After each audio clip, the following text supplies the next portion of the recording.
Hello and welcome friends, દિલ થામ કે બેઠીએ શરૂ થઈ રહી છે અનોખા વ્યક્તિત્વ સાથે સાક્ષાત્કાર કરાવતી અનોખી વેબ સિરીઝ સંવાદ ધી ટોક શો. આજના આપણા માનવંતા મહેમાન છે એક એવા માણસ જેણે આઝાદીની ચળવળ જોઈ છે, તાજા આઝાદ થયેલા દેશને સ્વપ્નો જોતા જોયો છે અને સ્વપ્નો તૂટતા પણ જોયા છે. એક એવા માણસ જેણે સ્વતંત્ર ભારતના તમામ પ્રધાનમંત્રીઓને કામ કરતા જોયા છે. એક એવા માણસ જેણે સ્વતંત્ર ભારતની દરેક ઘટનાઓ દુર્ઘટનાઓનું તટસ્થ વિશ્લેષણ કરી જાણ્યું છે.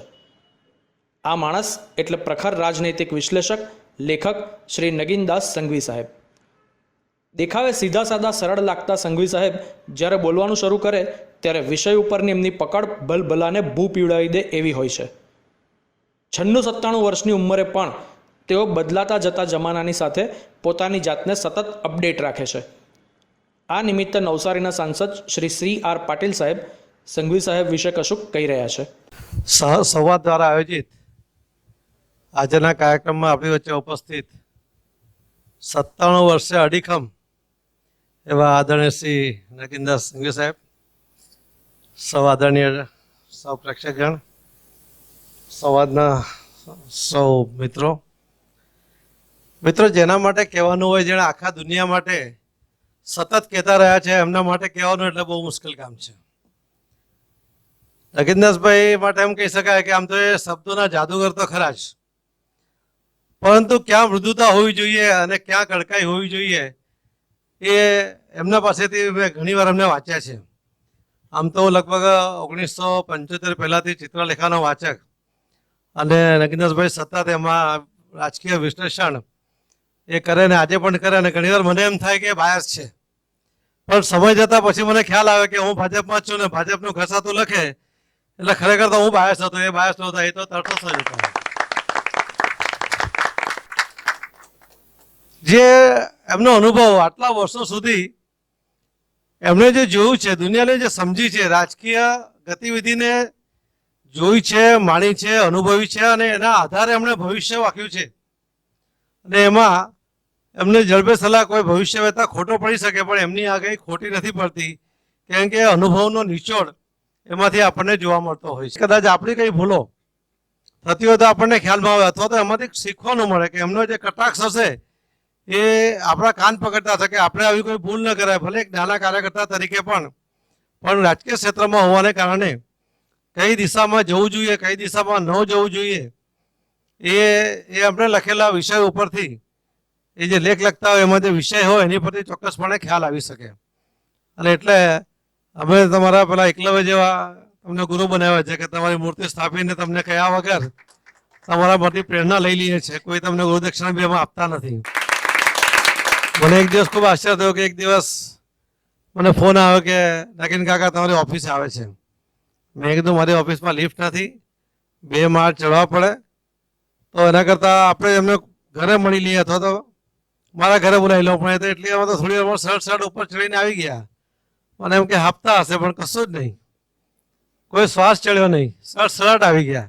હમણાં પણ મેં એમને પૂછ્યું જલનભાઈને કે આ 2 માળ છે, લિફ્ટ નથી. અમારા શ્યામભાઈ કહ્યું કે તમે હમણાં કોર્પોરેશનમાં જાણ કરજો કે તાત્કાલિક અહીંયા લિફ્ટ મૂકે.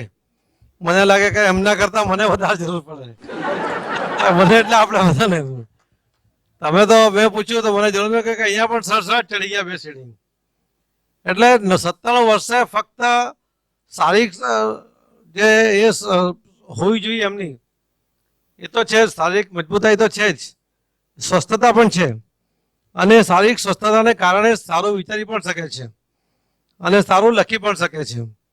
મને લાગે છે કે એમણે કદાચ ગુજરાત વિશે એમણે ખૂબ લખ્યું છે, ગુજરાત વિશે એમને કદાચ લાગણી પણ છે, એટલે કદાચ ગુજરાતનું અહિત થાય એવું કોઈ વિષય કોઈ પણ રાજકારણને લઈને આવે ત્યારે એમની આક્રમકતા ખૂબ જોરદાર હોય છે. તેજાબી શબ્દોમાં એની ઝાટકણી કરતા એ ક્યારેય પણ અચકાતા નથી, અને એની અંદર એ ઘણીવાર સાચા પણ પુરવાર થયા છે. મને કંઈક સાચા પ્રહરી તરીકે અને તટસ્થ પ્રહરી તરીકે આજે એમના માટે એક દરેકના મનમાં એક સન્માનની ભાવના છે. આદરણીય PM સાહેબ પણ એમના માટે એક વિશિષ્ટ લાગણી ધરાવે છે. સમાજમાં અને પત્રકારત્વમાં એક પોતાનું ઊંચું સ્થાન ઊભું કરવું, એમાં જે ઘણા બધા ઓછા લોકોને મેં જોયા છે કે વાંચ્યા છે માર્કેશનભાઈ મહેતાને, એમને જ્યારે હું વાંચતો મને ગુજરાતીનું જે થોડું ઘણું પ્રભુત્વ થયું એમાં હરકિશનભાઈ મહેતા છે, અશ્વિની ભટ્ટ છે, એમને હું સતત વાંચતો. એના જે શબ્દો વાંચીને એમ થાય કે આપણને જો મનમાં યાદ રહી જાય તો એનો યાદ કરીએ ત્યારે પણ આનંદ થાય. એટલું સરસ એમના પ્રાસ બેસાડીને લખતા હતા. એ પણ આમની પણ એક અલગ વિશિષ્ટ શૈલી છે અને આ શૈલીને કારણે એમણે પોતાનું એક અલગ સ્થાન બનાવ્યું છે. આ સ્થાન વધુ મજબૂત થાય અને હું જ્વલનભાઈને એટલા માટે ખાસ તો એમને અભિનંદન આપીશ કે આવા શ્રેષ્ઠીઓને આવા કાર્યક્રમમાં બોલાવવા અને એમાંથી એમનું ડોક્યુમેન્ટેશન કરવું અને એને જાળવણી કરવી એ ખૂબ મોટું કામ છે અને ખૂબ જરૂરી કામ છે. આ દિન સુધી કોઈએ વિચાર્યું નહીં, પણ સંવાદે વિચાર્યું અને એને અમલમાં મૂક્યું અને એના કારણે આગળની આવનારી પેઢીઓને પણ આનો લાભ જરૂર મળશે. એટલા માટે તમારો પણ આભાર માનું છું. Thank you. અમને બધા અમને સાંભળીને એટલે આભાર, ખૂબ ખૂબ ધન્યવાદ. કાકા તમને પણ ખૂબ ખૂબ શુભેચ્છા આપવાની પણ હું નાનો છું એના માટે પણ.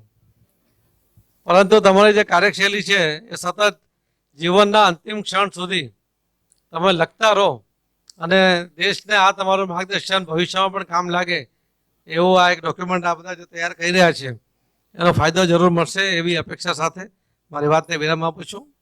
ભારત માતા કી જય. સંઘુ સાહેબ, આપનું ખૂબ ખૂબ સ્વાગત છે અમારા શોમાં. સૌથી પહેલા મારે તમને પૂછવાનું કે તમે મૂળ ભાવનગરના, તો મુંબઈ સુધી કઈ રીતે પહોંચ્યા?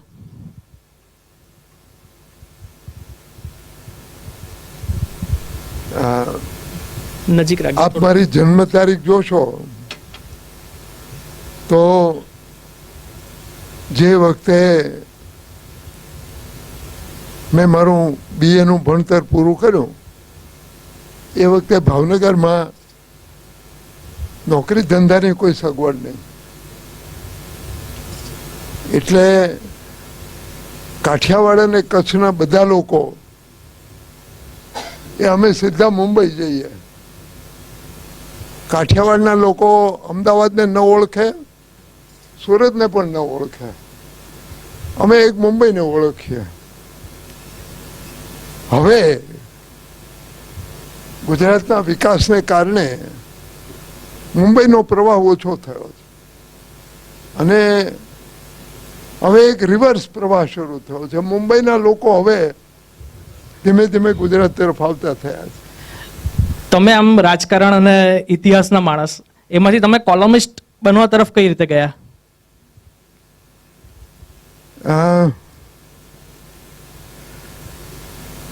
મેં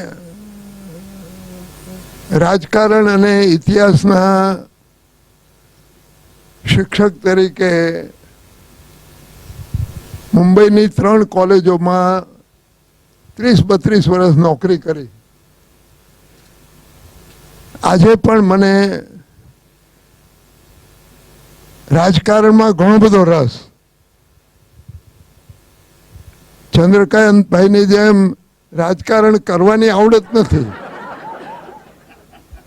પણ ચંદ્રકાંતભાઈ જે કંઈ કરતા હોય, ચંદ્રકાંતભાઈ જેવા અન્ય આગેવાનો પણ હિન્દુસ્તાનના રાજકારણમાં જે કંઈ કરતા હોય એ જોવાનો, સમજવાનો રસ મને આજે પણ એટલો જ છે. અને એ રસ જાળવી રાખવો હોય તો મારે વર્તમાનપત્રો અને મેગેઝિનો મારફતે જ મારી વાત મૂકવી જોઈએ. આપણે આપણી વાત મૂકીએ તો બીજા લોકો આપણી ટીકા કરે, આપણો સુધારો કરે. એટલે કોલમનિસ્ટ થવામાં એક ફાયદો એ છે કે આપણી મૂર્ખાઈ જલ્દીથી આપણા ધ્યાનમાં આવે એટલે સુધારવાનો અવકાશ મળે. એટલે 1962ની સાલથી મેં કોલમ લખવાનું શરૂ કર્યું. બહુ થોડી જગ્યાએ શરૂ કર્યું અને આપને કદાચ મારી પહેલી કોલમ એ સુરતથી શરૂ થઈ, સાહેબ, ગુજરાત મિત્ર. ક્યાં વાત હે.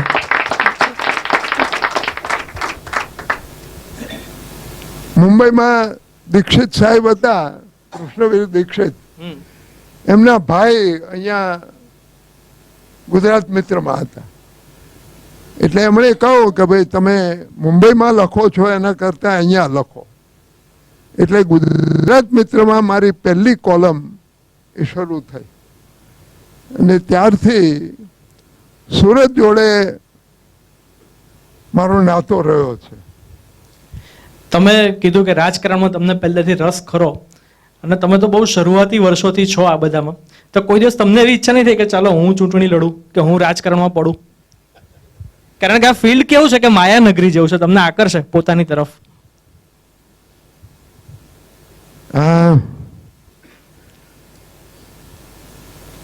થોડો અઘરો સવાલ છે. મારી સમજણ એવી કે રાજકારણમાં સક્રિય થવું એ જરૂરી છે. આજે રાજકારણીઓ વિશે લોકો જે અભિપ્રાયો આપે છે એ ખોટા છે. રાજકારણ એ સમાજની સેવાનું સૌથી મોટું ક્ષેત્ર છે. રાજકારણમાં ખરાબ માણસો નથી એવું નહીં કહું, પણ કયા ક્ષેત્રમાં ખરાબ માણસો નથી એ જરા કહેશો? વેપારીઓમાં ખરાબી નથી, શિક્ષકોમાં ખરાબી નથી, ડાક્ટરોમાં ખરાબી નથી, વકીલોમાં સારા નરસા માણસો બધી જગ્યાએ હોય છે. એટલે સમાજે પણ સારા રાજકારણી અને જેના ઉપર બહુ ભરોસો ન કરી શકાય એવા રાજકારણીઓની વચ્ચે ભેદ રાખવો જોઈએ. અને આપણા સમાજમાં બધા જ રાજકારણીઓ ખરાબ છે એવું માની લેવાનું કારણ નથી. રાજકારણીઓને, ખાસ કરીને લોકશાહીના રાજકારણીઓને સમાજની ગાળ હંમેશા ખાવી પડે. હું અમેરિકાના એક બહુ પ્રસિદ્ધ કોલમનિસ્ટ જોડે વાત કરતો, જેમણે વોટરગેટ નું કૌભાંડ ખુલ્લું પાડ્યું. એમને મળવા ગયેલો, અમેરિકા ગયો ત્યારે. એને મને કહ્યું કે અમારી કોંગ્રેસના બધા જ માણસો કરપ્ટ છે.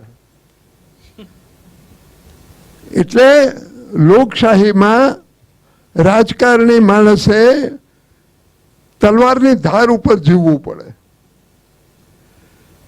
પણ મારો એવો મત છે, તમને ગમે ન ગમે મને ખબર નથી, પણ હું એમ માનું છું કે દુનિયાના બીજા લોકશાહી દેશોની સરખામણીએ આપણા દેશના રાજકારણીઓમાં ભ્રષ્ટાચાર ઓછો છે. આપણા દેશના રાજકારણીઓમાં સમાજ સેવાની ધગશ વધારે છે. એમાં એ રાજકારણીઓનું પ્રદાન કરતા ગાંધીનું પ્રદાન બહુ મોટું છે. ગાંધીએ સમાજ સેવાની જે જડ રોપી એ જાણે કે અજાણે દરેક રાજકારણીએ આજે પણ પાળવી પડે છે. તમે જુઓ કે આપણા દરેક રાજકીય નેતાઓ છે એ એક યા બીજી સેવા સંસ્થાઓ જોડે સંકળાયેલા હોય જ છે. બીજા દેશોમાં એ નથી હોતું. બીજા દેશોની હું બહુ વાત નહીં કરું, પણ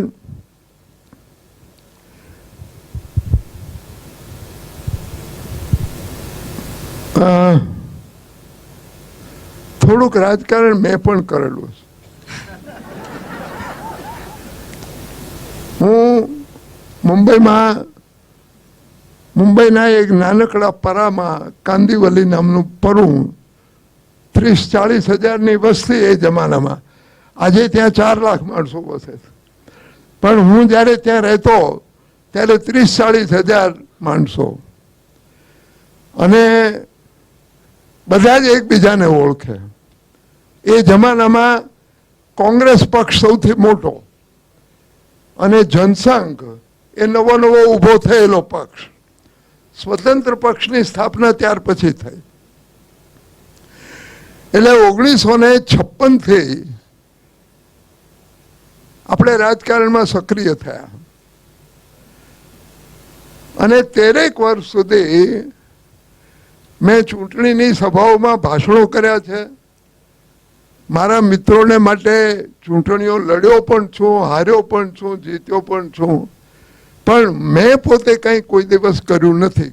એનું કારણ એવું છે, મારો એવો મત છે, રાજકારણમાં સેવા માટે જેને જોડાવવું હોય એ 3 પ્રકારના માણસો જોડાઈ શકે. કાં તો એ માણસ સંત હોય કે જેને પોતાની કોઈ જરૂરિયાત નથી અને થોડામાં ચલાવી શકે, એ રાજકારણમાં રહીને પોતાની મર્યાદા, પોતાનું સમતુલા જાળવી શકે. કાં તો એ માણસ શ્રીમંત હોવો જોઈએ કે જેને સમાજ પાસેથી કંઈ લેવાની ઈચ્છા કે જરૂર નથી.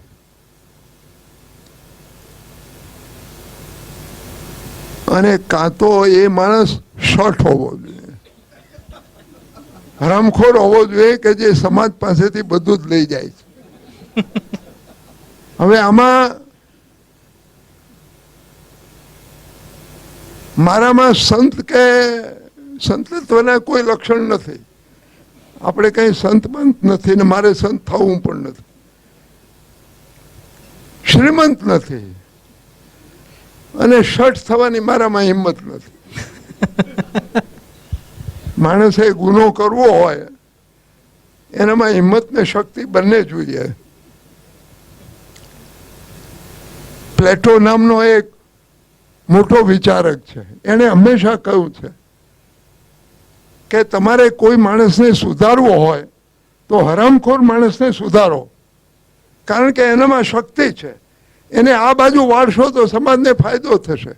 સામાન્ય માણસને સુધારો એ નકામું છે, કારણ કે આમે નકામો ને આમે ક્યાં વાત હે. એ કઈ કરવાનો જ નથી. એટલે પ્લેટોની શિખામણ એવી કે તમારે જો સુધારવાની મહેનત કરવી હોય તો ગુનાખોર હોય, હરામખોર હોય, એને સુધારો, એને જો તમે બદલાવો, કારણ કે એનામાં હિંમત છે, શક્તિ છે, કામ કરવાની આવડત પણ છે. આપણા જેવા સામાન્ય માણસ એમાં કઈ આવડત તો હોય નહીં. એટલે એ આપણામાંથી મોટા ભાગના માણસો ગુનો કરતા નથી, એમાં કઈ પવિત્રતા નથી બાપા.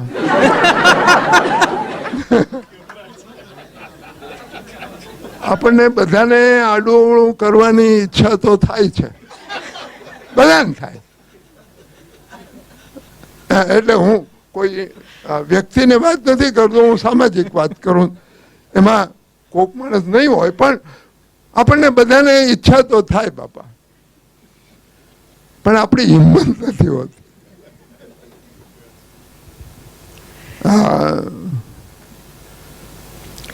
એક અંગ્રેજી કહેવત છે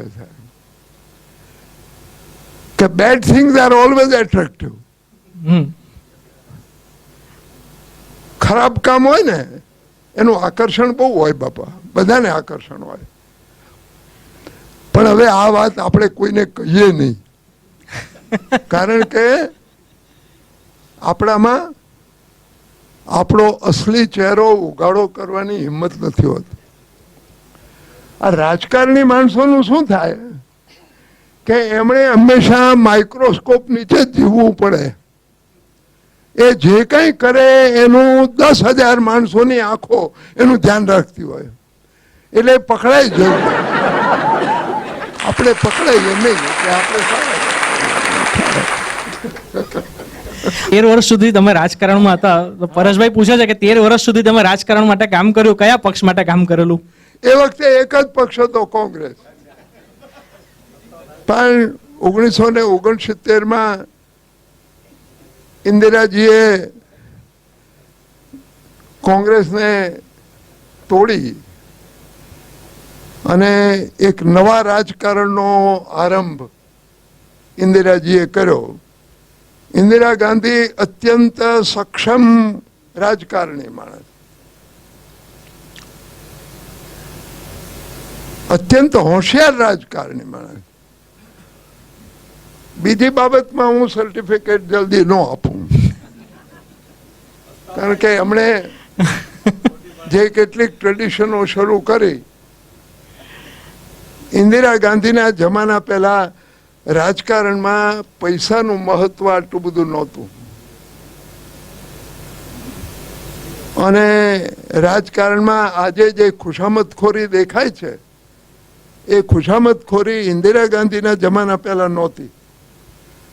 નહેરુ જેવા માણસને પણ લોકો કહી શકતા.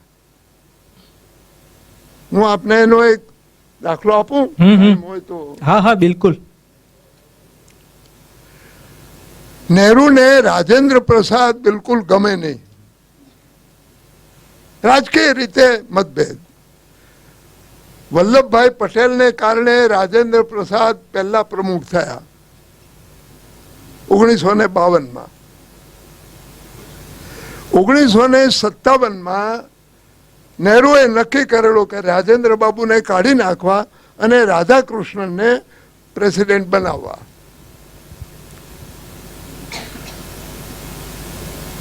રાધાકૃષ્ણનની ઈચ્છા ખરી, બધાની ઈચ્છા તો હોય ને. રાજેન્દ્ર પ્રસાદે એમ કહું કે મારે ફરી વખત પ્રમુખ થવું છે. એ ચર્ચા કોંગ્રેસની કારોબારીમાં થઈ, એટલે બધાએ કહ્યું ભાઈ રાજેન્દ્ર બાબુને જો ફરી થવું હોય તો આપણે એમને પ્રમુખ બનાવવા જોઈએ. એટલે નહેરુ એકદમ ગુસ્સે થઈ ગયા. નહેરુએ કહ્યું કે એ કેવી રીતે થાય, એમ કે મેં રાધાકૃષ્ણને વચન આપી દીધું છે. સાહેબ, નહેરુને કોંગ્રેસ કારોબારી એમ કહ્યું કે તમને એવું વચન આપવાનો કોઈ અધિકાર નથી. You have no right to promise. એ નક્કી અમે કરવાના, તમે કોણ? ઇન્દિરા ગાંધીના જમાના પછી અને આજે પણ કોંગ્રેસની નેતાગીરી ગમે તેવી હોય કે ભાજપની નેતાગીરી ગમે તેવી હોય, આમાં પક્ષભેદ નથી, પણ નેતાને પોતાના મોઢા ઉપર કહેવાની જે હિંમત 1969 પહેલા હતી એ આજે મને દેખાતી નથી. હવે ઉંમર થઈને આપણી આંખ ખરાબ થઈ હોય, ન દેખાતું હોય એવું બની શકે, પણ નથી, એ હિંમત નથી. આજે તમારો નેતા હોય, લોકશાહીની કસોટી શું સાહેબ? લોકશાહીની કસોટી દાળ દેવાની છે. લોકો ટીકા કરી શકે, તમે મૂર્ખ છો એમ તમે તમારા વડાપ્રધાનને જ્યારે કહી શકો, એ દેશમાં લોકશાહી છે. ક્યાં વાત હે. ગમતી વાત, નેતાઓને ગમતી વાત તો સરમુખત્યારશાહીમાં પણ હોય, જેને ખુશામત કહેવાય. લોકશાહીમાં લોકો કહી શકે કે આ તમે કરો છો બરાબર નથી. આ ટ્રમ્પ સાહેબ આજે ચૂંટાઈને આવ્યા છે, લોકો શેરીઓમાં આવીને એમ કહે કે આ ટ્રમ્પ તો બિલકુલ ગધેડા જેવો છે, એ ક્યાં વળી પ્રમુખ થયો? એ લોકશાહી છે. આવું સ્ટેલિનના જમાનામાં ન થાય, આવું ઇન્દિરા ગાંધીના જમાનામાં પણ ન થાય. એટલે પછી સાહેબ અમારા જવાનું કઈ ત્યાં ગજ ન વાગ્યો, એટલે આપણે પાછા ઘરે. સંઘવી સાહેબની લોકપ્રિયતાનું એક કારણ અત્યારે મને જે જડે છે તે કે ચોટ ડૂક કહેવાની ટેવ. CR પાટીલ સાહેબ સામે બેઠા છે, છતાં સંઘવી સાહેબ કોંગ્રેસની સાથે સાથે ભાજપને પણ આડે હાથે લે છે, અને પાટીલ સાહેબની સ્પોર્ટ્સમેનશિપ છે કે એ પણ હસે છે. એટલે આ પાટીલ સાહેબની સ્પોર્ટ્સમેનશિપ માટે અને આમની ચોટ ડૂક કહેવાની ટેવ માટે એક તાળી થઈ જાય. આ મુદ્દે જલનભાઈ, ચંદ્રકાંતભાઈ એ મારા બહુ જૂના મિત્ર છે, અને મિત્ર કરતા એ મારા માલિક પણ એક વખત હતા. એમના છાપામાં મેં ઘણા વખત સુધી કોલમ લખી છે. ક્યાં વાત હે. હા, આપનું જો જસવંતભાઈ જ્યારે હતા ત્યારે. એટલે અને હવે 97 વર્ષે હવે મને કોઈ લોકસભાની ટિકિટ આપે એવું નથી.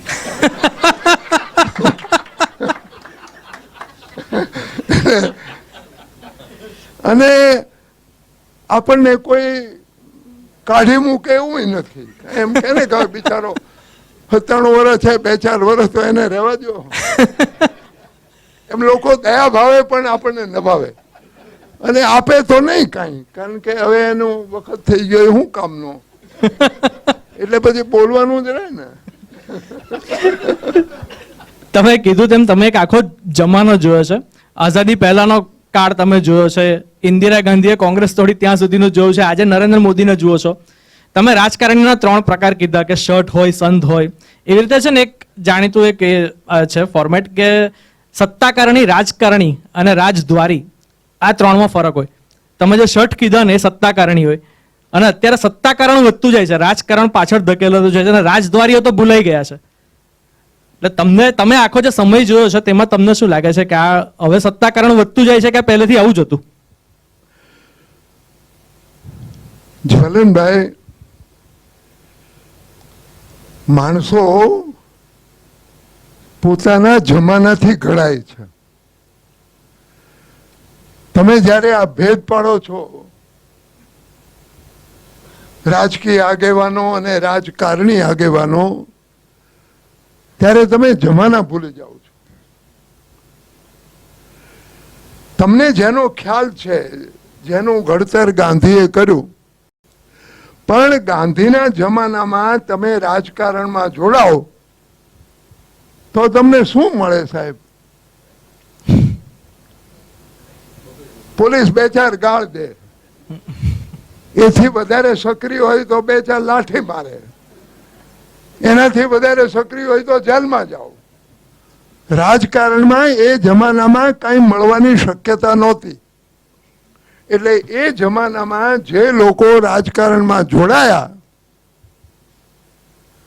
એ એવા લોકો હતા કે જેમને સમાજને કંઈક આપવું હતું, જેને અંગ્રેજી ભાષામાં ગીવર્સ કહે. એમની શક્તિ, એમની આવડત, એમની વૃત્તિ, એમની સેવાની ધગાશ એને સમાજને આપવાની હતી. એટલે બધા ગીવર્સ આવ્યા. આઝાદી પછી સાહેબ જમાનો બદલાયો.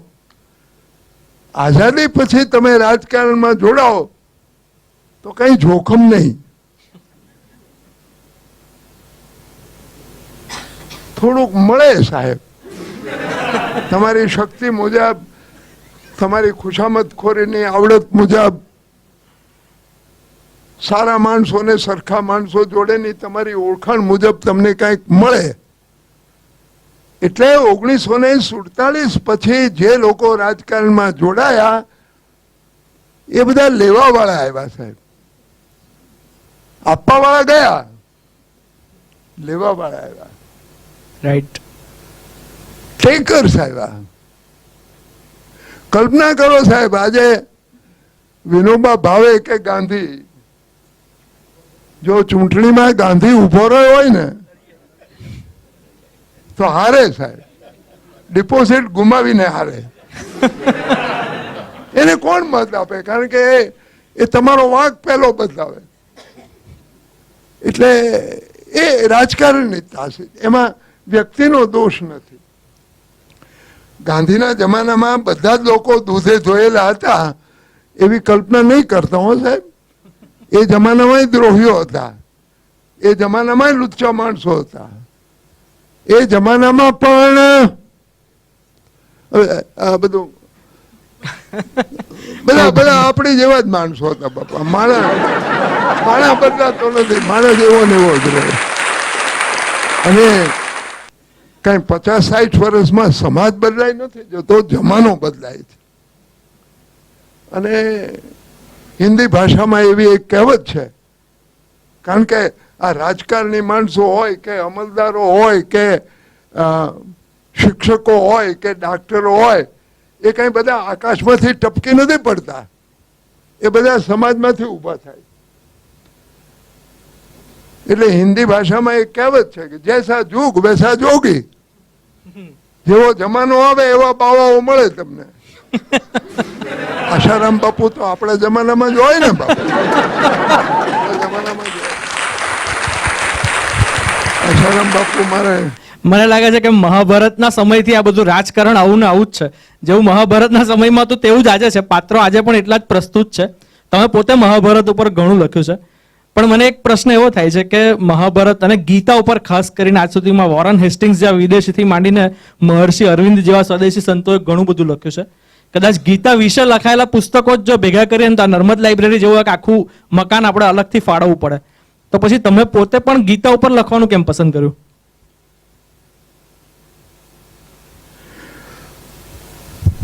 જ્વલનભાઈ, ગીતા અને મહાભારત એ મહાસાગર છે. મહાસાગરમાં વેલ માછલીઓ ફરતી હોય, એમાં નાની નાની માછલીઓ પણ હોય કે નહીં બાપા?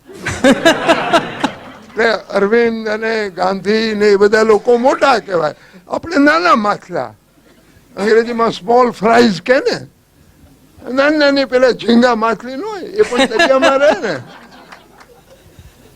એમાં મને લખવામાં શું વાંધો, આપણે આપણી રીતે લખ્યું, આપણને કઈ એને ના નથી પાડી.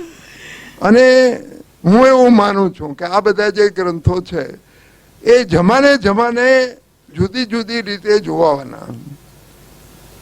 જે રીતે જૂના જમાનામાં એને મૂલ્યાંકન થયું એ આજના જમાનામાં એ મૂલ્યાંકન ન ચાલે. આજે જોવું જોઈએ. અને બધા પુસ્તકો માટે, બધા ક્લાસિકલ જેને તમે કહો એ બધા માટે. એટલે હવે એમાં નગીનદાસ સંઘવી જેવો એકાદો નાનકડો માણસ થોડીક કલમ ઘસી કાઢે એમાં તમને શું વાંધો? હું પોતે રોજ ગીતાનું એક પાનું વાંચું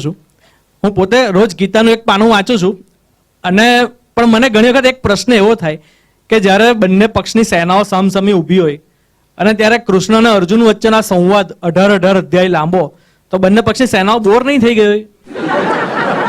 એટલે આ એક કેટલી લાંબી 18 અધ્યાયની ગીતા અને રણ મેદાનમાં જ્યારે બંને આર્મી લડવા તૈયાર હોય, તમે મહાભારતનું ખેડાણ કર્યું છે એટલે થોડુંક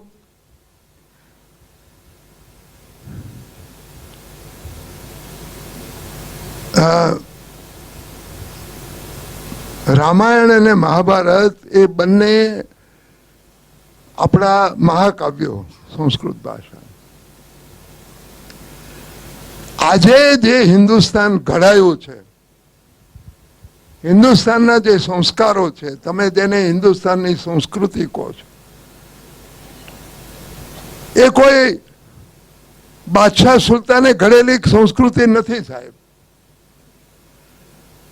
એ રામાયણ અને મહાભારતે ઘડેલી સંસ્કૃતિ છે.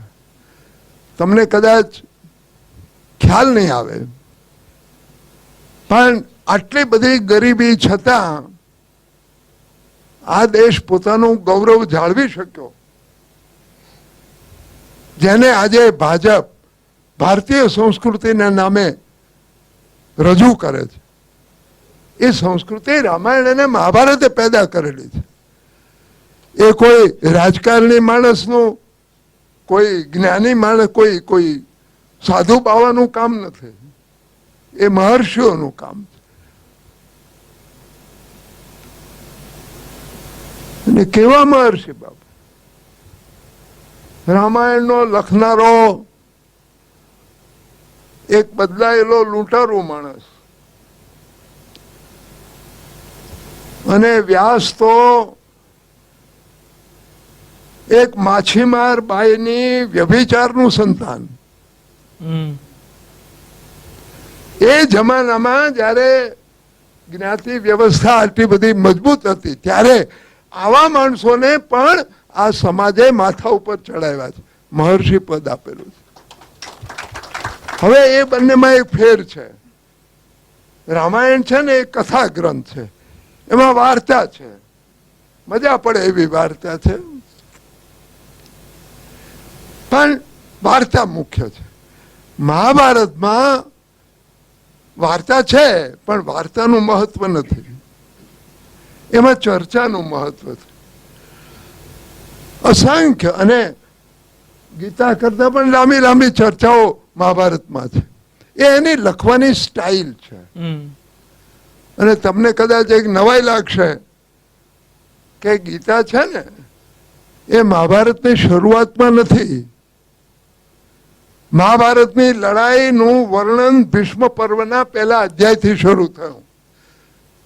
ગીતા પહેલા અધ્યાયથી નથી લખાણી. ગીતા 25મા અધ્યાય એટલે 10મે દાડે ગીતાનું શરૂઆત થઈ છે. એ પહેલેથી વાત થઈ છે એટલે તમારા મન ઉપર એવી છાપ પડે છે. ભીષ્મ પર્વના 25માંથી 42મા અધ્યાય સુધી ગીતા છે. 1 થી 18 નથી. આ 1 થી 18 અધ્યાય ગીતામાં ક્યારથી શરૂ થયા એ વિદ્વાનો માટે એક મોટો કોયડો છે. ખબર નથી પડતી કોણે આ છૂટું પાડ્યું, કોણે 1 થી 18 અધ્યાય આપ્યા, કોણે આ જુદું પાડીને ગીતાને બનાવી. પણ જેણે કર્યું એને બહુ લાંબા વખત પહેલા કર્યું. 1200 વર્ષ પહેલા શંકરાચાર્યએ પોતાનું ભાષ્ય લખ્યું ત્યારે ગીતામાં 1 થી 18 અધ્યાય છે. એટલે 1200 વર્ષ પહેલા કોઈ કે મહાભારતમાંથી ગીતા છૂટી પાડી છે. અને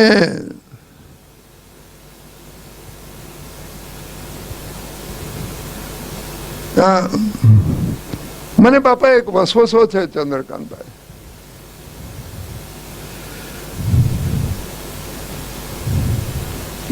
મારા મનમાં થોડો તિરસ્કાર છે જે વર્ગને માટે.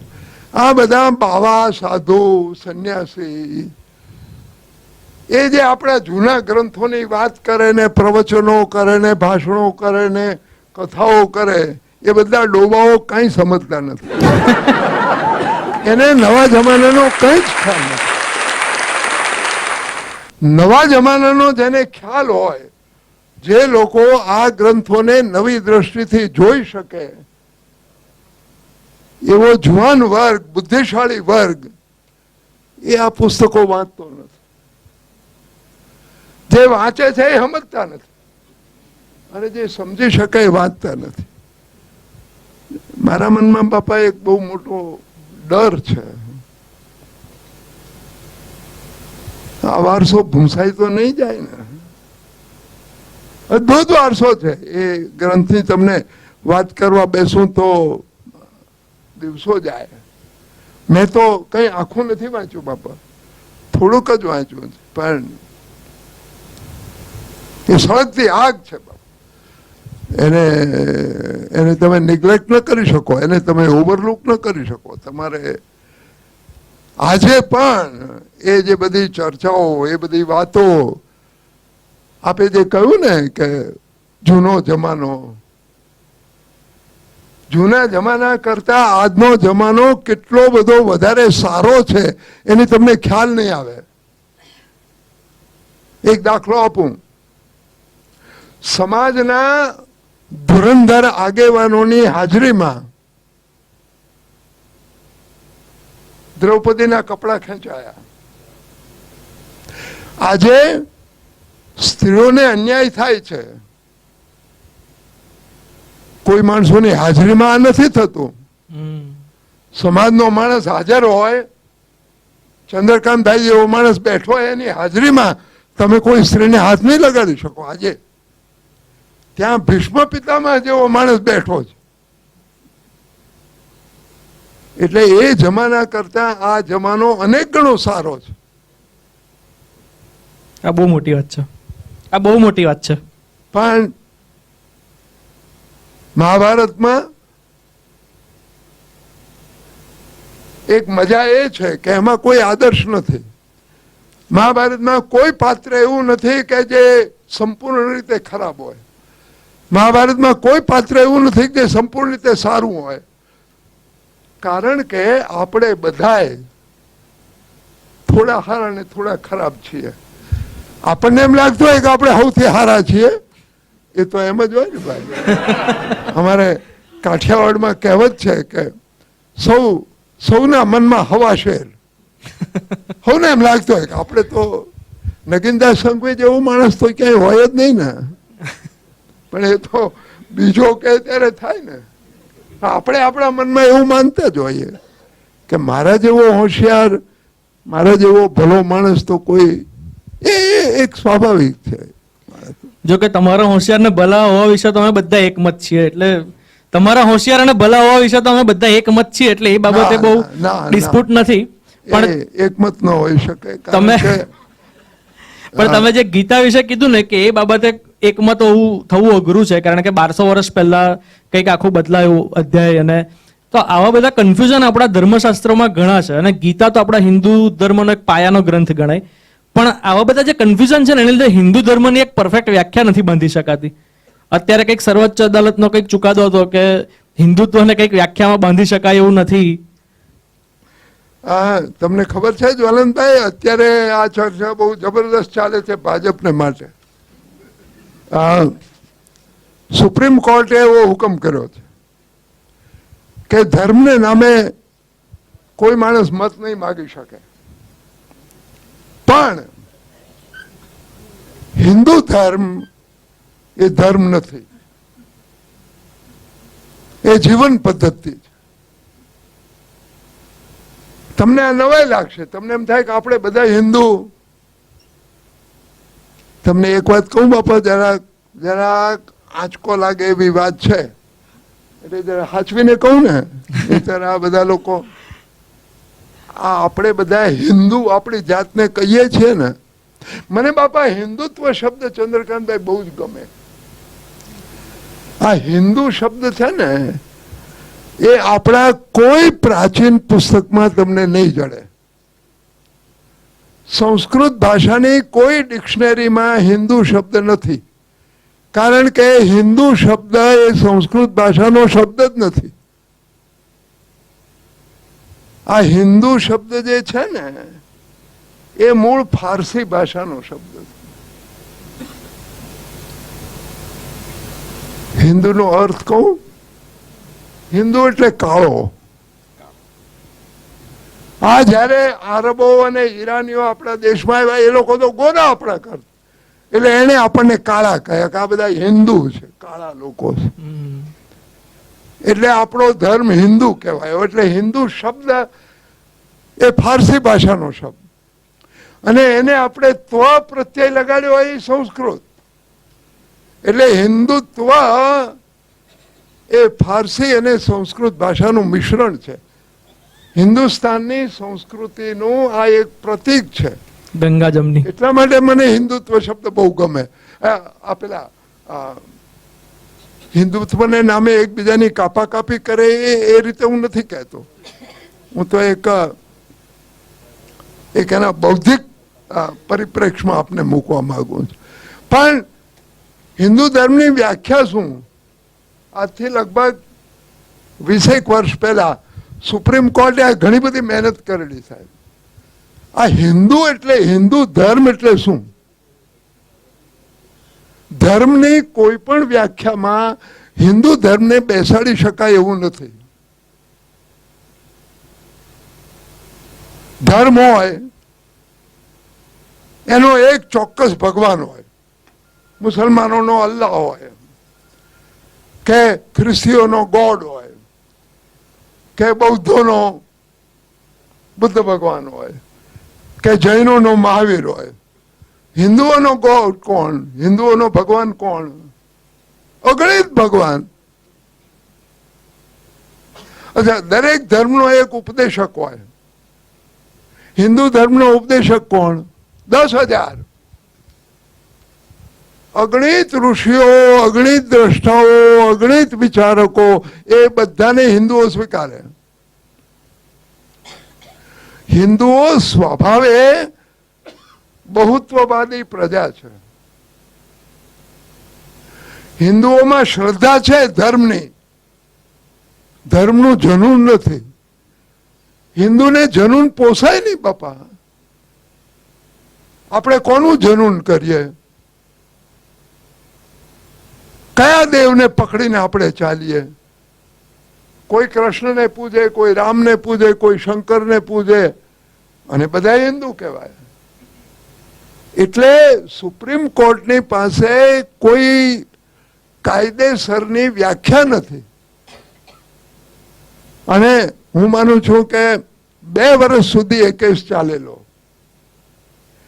બધા વિદ્વાનોને સુપ્રીમ કોર્ટે પૂછેલું અને છેવટે એમણે એવો એક ચુકાદો આપ્યો કે અંગ્રેજીમાં કહું, Hindu is one who obeys the Hindu law. હિન્દુ કાયદો પાળે હિન્દુ. બોલો હવે આ કઈ વ્યાખ્યા થઈ? પણ સગવડિયો ધર્મ, સગવડિયો ધર્મ. આ સગવડી વ્યાખ્યા આપણે બધું સગવડ પ્રમાણે ચાલવું જોઈએ ને બાપા. એટલે આ વખતે પણ અત્યારે જે ચર્ચા ચાલે છે એમાં આપણા અસીરુદ્દીન ઓવેસી એમણે આ સવાલ ઉભો કર્યો છે કે આ સુપ્રીમ કોર્ટ એમ કે છે કે ધર્મને નામે મત ન મગાય, તો આ હિન્દુ લોકો હિન્દુ ધર્મને નામે કેમ મત માગી શકે? 1995 સુપ્રીમ કોર્ટે નિયમ ઠરાવ્યો છે કે હિન્દુ એ ધર્મ નથી, એ જીવનની પદ્ધતિ છે. હવે આ થોડું કાયદેસરનું બધું ઊંડું ઊંડું થઈ જાય એટલે આપણે એ ડિટેલમાં ન જઈએ, પણ 95નો ચુકાદો સુપ્રીમ કોર્ટ ફેરવવા તૈયાર નથી. આજે પણ હિન્દુ ધર્મની કોઈ વ્યાખ્યા નથી. બહુત્વવાદી છે, હિન્દુ બધાને સ્વીકારે. બહુત્વવાદી છે અને સાથે થોડું ડાયવર્સિફાઈડ થઈ ગયું છે બધું, એટલે આપણે વિવિધતામાં એકતા જે કહેતા રહીએ છીએ, પણ પ્રેક્ટિકલી કદાચ આપણને આ જે ડાયવર્સિફિકેશન જે વધુ પડતું છે એ થોડુંક નડે છે ઘણી વખત, એવું નથી લાગતું? આ બધા ફાંટા આટલા બધા પડી ગયા. યુનિટી ઇન ડાયવર્સિટી કહીએ ને, વિવિધતામાં એકતા, એ ખોટું છે. આપણે વિવિધતા જ છે. એક્ઝેક્ટલી. હિન્દુઓ છે એની અંદરની જ્ઞાતિઓ ઓછી લડે જ બાપા. હિન્દુ મુસલમાન લડે એના કરતા જ્ઞાતિઓ વધારે લડે. અને અમારા દલિત ભાઈઓ છે એની કઈ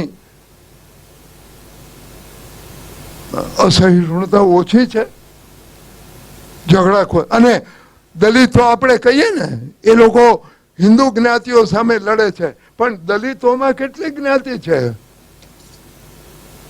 તમને કદાચ ખબર નહીં હોય. તમે દલિતોની આભડછેટ પાડો છો એમ દલિતો અંદર આભડછેટ પાડે. આ ગુજરાત સરકારનો કાયદો આપણે એમની હાજરીમાં તોડીએ તો ઢેઢ હોય ને એ ભંગીને અડે નહીં. આજે પણ ન અડે, આજે પણ ન અડે. આ ઢેઢ ને ભંગી શબ્દ વાપરવાની ગુજરાત સરકારે મનાઈ કરી છે, પણ હવે ગુજરાત સરકાર મનાઈ કરે એ કઈ આપણે માનવી જ પડે એવું કઈ નહીં.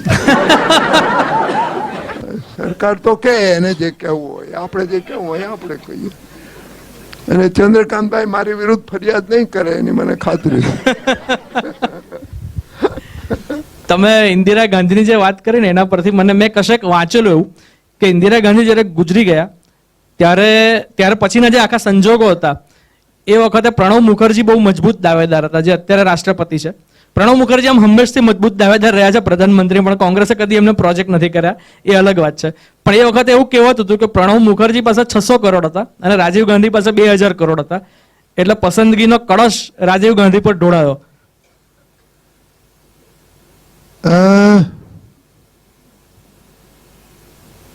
હવે આ એક દંત કથા છે. એટલે આમાં એવું છે જ્વલંતભાઈ, મારી અક્કલમાં કરોડ કરતા વધારે રકમ ઉતરતી નથી. 200 કરોડ એટલે કેટલા થાય એ આપણને કઈ સમજાતું નથી, કારણ કે આપણે કરોડો જ કોઈ દાડો જોયા નથી. પણ કોની પાસે કેટલા રૂપિયા હતા એ વાત નથી. પ્રણવ મુખર્જીએ વડાપ્રધાન થવા માટેની માગણી કરેલી, પ્રયત્ન પણ કરેલો, પણ પ્રણવ મુખર્જીને એ જમાનામાં કોણ ટેકો આપે?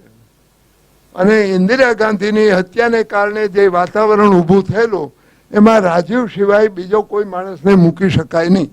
રાજીવ ગાંધી પ્રણવ મુખર્જીની સરખામણીએ બિલકુલ બેવકૂફ. એ માણસ બિચારો બહુ ભલો, પણ બીજી કઈ સમજણ નહીં એ માણસને. અને એમાં મને કઈ બહુ નવાઈ નથી લાગતી. સત્તા કે પૈસો 3 પેઢી ટકે ને બાપા, તો ત્રીજી પેઢીએ બેવકૂફ જ પેદા થાય હંમેશા. આ નિયમ હું કઈ તમે જુઓ આખી કોમ ખતમ થઈ જાય સાહેબ. એક જમાનામાં મુંબઈમાં ભાટિયા કોમ એનો દબદબો હતો સાહેબ. ગવર્નરો ભાટિયાઓને બોલાવીને પૂછે એ પરિસ્થિતિ હતી. આજે અતિશય પૈસો,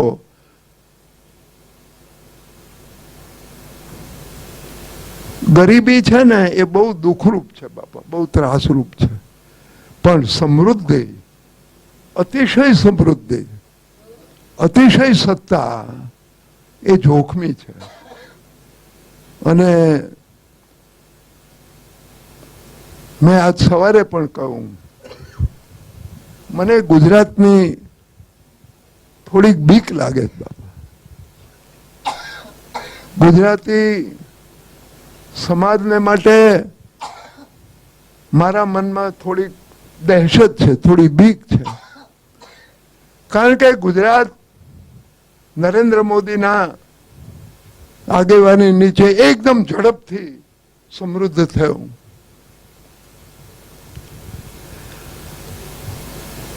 જે સમૃદ્ધિની જોડે જોડે સંસ્કાર ન હોય ને એ સમૃદ્ધિ બહુ જોખમી નીવડે. પંજાબ એ આખા હિન્દુસ્તાનમાં સૌથી વધારે સમૃદ્ધ રાજ્ય છે. પંજાબમાં માથાદીઠ જેટલું દૂધ પીવાય છે એટલું ગુજરાતના બીજા કોઈ હિન્દુસ્તાનના બીજા કોઈ પ્રાંત કે પ્રદેશમાં પીવાતું નથી. પણ ત્યાં ડ્રગનો ઉપદ્રવ એટલો જ ભયંકર છે. 3 વર્ષ પહેલા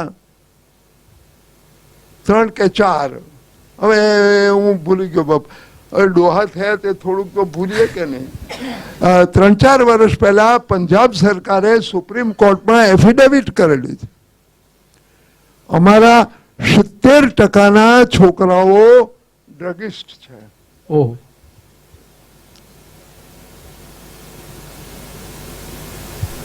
ગુજરાતમાં શું છે બાપા? ગુજરાતમાં પૈસાની જોડે જોડે જે વ્યસનો ફેલાવા માંડ્યા છે, વ્યસનનો હું નૈતિક, મને આપણે કઈ નીતિમાન માણસ નહીં ભાઈ, એટલે મને નીતિ ભીતિની વાતમાં કઈ રસ નહીં. પણ વ્યસન જેને હોય ને એના બાળકો નિર્માલ્ય જ પેદા થાય.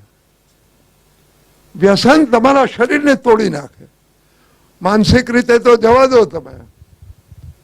પંજાબમાં આજે લશ્કરમાં ભરતી કરી શકાય એવા છોકરાઓ નથી પંજાબમાં. ઓહો, એક જમાનામાં પંજાબીઓ લશ્કરના મુખ્ય ભાગ, આજે નથી મળતા છોકરાઓ. ગુજરાતમાં જે ઝડપથી હું વ્યસન ફેલાતો જોઉં છું, મને ડર લાગે છે બાપા, મને બીક લાગે છે. અને મારી એક, જો કે આપણું કોઈ આપણે હું પ્રાર્થના કરું એમ કહું તો નકામું, કારણ કે હું કોને પ્રાર્થના કરું? આપણું તો કોઈ સાંભળે એવું છે નહીં ઉપર અને આરે આપણે કઈ કનેક્શન નહીં. પણ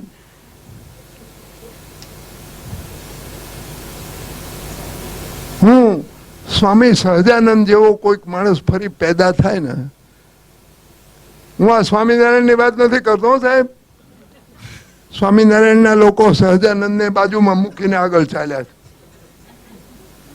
પણ સ્વામી સહજાનંદે કાઠિયાવાડ અને કચ્છમાં 30 વર્ષમાં વ્યસન મુક્તિનું જે કામ કર્યું બાપા, કોઈ સરકાર 100 વર્ષે પણ એ કામ ન કરી શકે.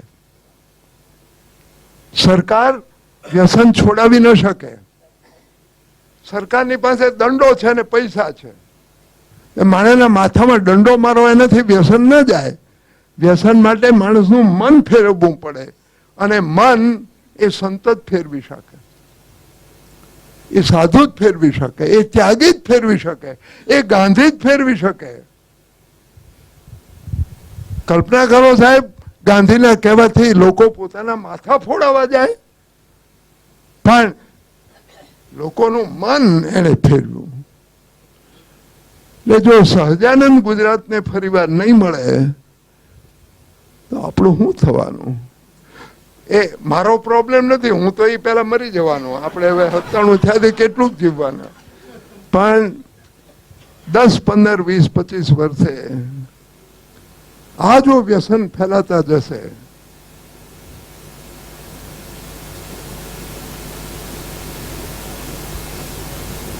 આજે છાપાઓમાં જે આવે છે વડોદરાનું, કોને કહીએ બાપા? તમે આજે મને ખરેખર ડર. સમૃદ્ધિની અને ગાંધીની જે બધી વાત કરી, હા. સમૃદ્ધિની જે વાત કરી, વધારે પડતી ઝડપથી આવી ગયેલી સમૃદ્ધિ અને ગાંધીજીની જે વાત કરી, મને એમ થાય છે અત્યારે નોટબંધી વખતે વિપક્ષોએ જે બૂમાબૂમ કરી એની સામે એક આખું એક જન આંદોલન એ લોકો ઊભું કરી શક્યા. ટીવી પર જે બૂમાબૂમ કરી હતા, પણ સાથે જન આંદોલન ઊભું કરવા માટે પણ પૈસા નહોતા.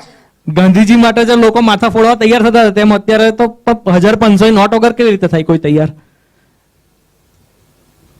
જ્વલંતભાઈ, આંદોલન માટે પૈસા નથી જોતા, આંદોલન માટે આગેવાની જોઈએ છે. 1977 ઇન્દિરા ગાંધીની પાસે અઢળક પૈસા, આખું રાજતંત્ર એના કબજામાં, અને છતાં જયપ્રકાશ નારાયણ જેવા મુફલીસ માણસે એને હરાવ્યા. મુફલીસ માણસ જયપ્રકાશ નારાયણભાઈ શું કઈ હોય? ગાંધીએ પૈસા આપેલા કોઈને? પૈસા લઈ જાય તમારા ઉલટા. પણ આંદોલન માટે નોટબંધીનું શું પરિણામ આવશે એ મને ખબર નથી, કારણ કે હું અર્થશાસ્ત્રી નથી અને અર્થશાસ્ત્રીઓને પણ અર્થશાસ્ત્રમાં કઈ સમજ પડતી નથી કોઈ. એ બધા અડધા આમ કે અડધા આમ કે, આપણને કઈ ખબર પડે નહીં. પણ હું એક વાત કહું, નરેન્દ્ર મોદીએ શા માટે આ નિર્ણય લીધો એ મને ખબર નથી, પણ એની પ્રમાણિકતા માટે બેમત નથી સાહેબ. આજે પણ સાહેબ 2004 થી 2014 રોજ દર અઠવાડિયે એક નવા ભ્રષ્ટાચારની વાત આવતી. આ 2.5 વર્ષમાં એક પણ પ્રધાનની સામે કોઈએ આંગળી નથી ચીંધી બાપા. એટલે એ બધા દૂધે ધોયેલા છે એમ નથી, પણ ઓલા એક માણસ પેલો ડાઘ્યો કૂતરો બેઠો હોય ને, એને ડાઘ્યો કૂતરો છે એટલે પણ એટલે જ એમની સામે ફરિયાદ બહુ છે મોદી સાહેબ. હા, છે. એટલે પાટીલ સાહેબ બેઠા છે, છતાં હું કહીશ કે વિરોધ પક્ષો તો જાણે એવું ચિત્ર કે મોદી એટલે હિટલર બનવા તરફ જ છે, અને જતે દિવસે આપણે ત્યાં કટોકટી લાદશે મોદી. આ દેશમાં બાપા હિટલર ફિટલરનું બહુ ચાલે નહીં.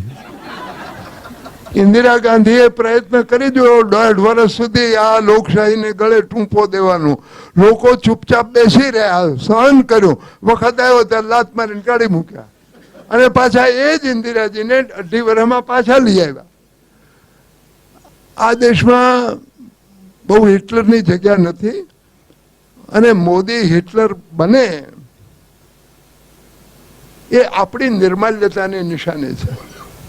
પ્રજા નિર્માલ્ય હોય તો જ સરમુખ હત્યારનું ચાલે, અને હિન્દુસ્તાનની પ્રજા સહનશીલ છે. નિર્માલ્ય હોય એવું મને નથી લાગતું. અને બાકી તો સાહેબ, જે સમર્થ માણસ હોય ને, જે સમર્થ આગેવાન હોય ને, એ હંમેશા, કાઠિયાવાડી ભાષામાં કહું તો દાધારીંગો હોય. માથા એ ભરે. પોતાનું ધાર્યું જ કરે, ધાર્યું કરાવે. તમને કદાચ ખબર નહીં હોય, ગાંધીજીના જમાનામાં ગાંધીને લોકો સરમુખ હત્યાર કહેતા, કારણ કે બધું પોતાની રીતે કરે. શક્તિશાળી માણસ હોય ને, એને પોતાની તાકાત પર ભરોસો હોય છે. એમ આમ દેખ, તને કઈ ખબર નથી પડતી, હું કહું એમ કર. પ્રફુલભાઈ, હેનરી ફોર્ડનો એવો એક દાખલો કહેવાય. હેનરી ફોર્ડ એમણે પેલી ફોર્ડ મોટર ચલાવેલી મોટી કંપનીને, એક જમાનાનો બહુ અબજોપતિ માણસ, એ હેનરી ફોર્ડે એની ડાયરેક્ટરોની સભામાં ફરિયાદ કરી કે આ બધા ડાયરેક્ટરો મને કોઓપરેટ કરતા નથી, મારી જોડે સહકાર કરતા નથી. એટલે એને કોઈએ પૂછ્યું કે હેનરી ફોર્ડ, કોઓપરેશન એટલે શું, અમારે શું કરવાનું કોઓપરેશન? એટલે એને એમ કહું કે do as I tell you and do it quick. હું કહું એમ કરો ને જલ્દી કરો, હું કહું એમ કરો. સમર્થ માણસ હંમેશા પોતાની જાતને એસર્ટ કરવાનો જ છે. એ ઇન્દિરા ગાંધી હોય, મોહનચંદ કરમચંદ ગાંધી હોય કે નરેન્દ્ર મોદી હોય. તમે કીધું એમ મોદી સાહેબ બી દાદા રીંગા તો છે જ, માથા ભારે તો છે જ. હા છે ને? બીજી તરફ ટ્રમ્પ વિશે પણ એવું કહેવાય છે કે બહુ વિચિત્ર ડિસિઝન લઈ શકે એ પ્રકારના છે. ટ્રમ્પ સાહેબ વિશે પણ તમે વાત કરી. ઉત્તર કોરિયામાં કિમ જોંગ છે તે થોડા દિવસે કંઈક એકદમ પાગલપનની હદ સુધીના સ્ટેટમેન્ટ આપતા રહે છે. ISIS વાળું ચાલે છે, ઇસ્લામિક ત્રાસવાદ વાળું. આ બધા આખી પરિસ્થિતિ જોતા એવું નથી લાગતું કે ત્રીજા વિશ્વયુદ્ધ તરફ આપણે જઈ રહ્યા છે? આપણે સરમુખ હત્યારી તરફ જઈ રહ્યા? ના, ત્રીજા વિશ્વયુદ્ધ તરફ. ચીન અને પાકિસ્તાન ઝઘડાળું છે જ. હા, વિશ્વયુદ્ધની મોટામાં મોટી મુશ્કેલી અથવા વિશ્વયુદ્ધ ન કરી શકાય એનું એક મોટામાં મોટું કારણ આ અણુ બોમ્બ છે, એટમિક બોમ્બ છે. ચર્ચિલે એક જમાનામાં એ શબ્દ વાપરેલો. એમણે કહ્યું કે there is a balance of terror. બધા એકબીજાથી ડરે જ, કારણ કે એટમ બોમ્બનો ઉપયોગ થાય જ. જો ત્રીજું વિશ્વયુદ્ધ થાય તો એટમ બોમ્બ વપરાય જ, અને એટમ બોમ્બ વપરાય તો આખી માનવ જાત સાફ થઈ જાય. તમને કદાચ આઇન્સ્ટાઈનને કોઈએ પૂછેલું કે આ ત્રીજા વિશ્વયુદ્ધમાં કેવા હથિયારો વપરાશે, એટલે આઇન્સ્ટાઈને જવાબ આપેલો, ભાઈ ત્રીજા વિશ્વયુદ્ધની મને ખબર નથી, પણ ચોથા વિશ્વયુદ્ધમાં શું થાય એની મને ખબર છે. ચોથા વિશ્વયુદ્ધમાં કયા હથિયારો વપરાશે એની મને ખબર છે. એટલે કોઈ પૂછ્યું ભાઈ કેવા હથિયાર વપરાશે? Stones and sticks. ત્રીજા વિશ્વયુદ્ધમાં એટલું ખતમ થઈ જશે કે ચોથા વિશ્વયુદ્ધ વખતે લડવા માટે પથ્થર અને લાકડા સિવાય કંઈ રહેશે જ નહીં. એટલે વિશ્વયુદ્ધ થાય એવું અત્યારે તો કંઈ દેખાતું નથી. બાકી તો જેને લડવું જ છે જ્વલંતભાઈ, મારે તમારી જોડે લડવું જ હોય તો પછી આપણે લડીએ તો ખરા ને. સ્વતંત્રતા પછી ભારતે જે પોઝિશન લીધી છે બિન જોડાણવાદની નીતિ, સ્વતંત્ર થયા પછી ભારતે જે પોઝિશન લીધી છે બિન જોડાણવાદની નીતિ, એમાં એવું નથી લાગતું કે ક્યાંક આપણે કાચા પડીએ છીએ અને વૈશ્વિક રાજનીતિમાં આપણે એકલા પડી ગયા ઘણી વખત, અને આજે પણ હજી એકલા જ છીએ? તમારો આ સવાલ છે ને એ 40 વર્ષ મોડો પૂછાયો છે.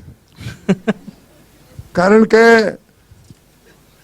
40 વર્ષ પહેલા આજે દુનિયામાં 2 કેમ્પ હતા, એ ખતમ થઈ ગયા છે. આજે બિન જોડાણનો કોઈ અર્થ જ નથી, કારણ કે આજે વિશ્વમાં એક જ સત્તા રહી. પહેલામાં તો 2 સત્તા હતી, રશિયા અને અમેરિકા.